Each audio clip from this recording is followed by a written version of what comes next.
ক্যারিয়ারে স্বর্ণালী সময় পার করছেন আর্জেন্টিনার বিশ্বকাপ জয়ী ফুটবলার এমিলিয়ানো মার্টিনেজ।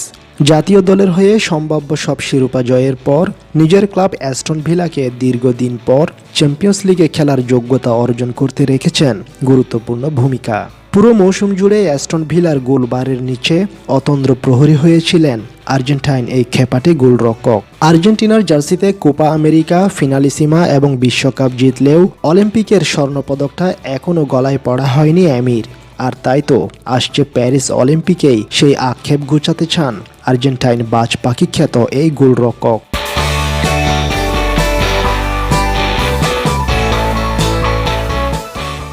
এর আগেও একাধিকবার অলিম্পিকে খেলার ইচ্ছা প্রকাশ করেছিলেন মার্টিনেজ, কিন্তু ক্লাব থেকে ইতিবাচক সাড়া না পাওয়ায় পূরণ হয়নি এমির সেই ইচ্ছা।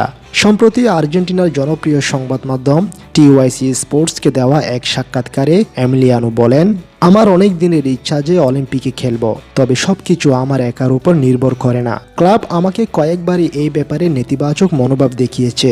আমি আগে কোপা আমেরিকা খেলতে চাই, পরবর্তীতে আমি অলিম্পিকের কথা বিবেচনা করব। আমি সব সময় আর্জেন্টিনার জার্সি গায়ে জড়াতে ভালোবাসি এবং অলিম্পিকে খেলতে যদি ক্লাবের সঙ্গে লড়াইও করতে হয়, প্রয়োজনে আমি সেটি করতে রাজি। অলিম্পিকে আমার স্বর্ণ জেতার স্বপ্ন রয়েছে।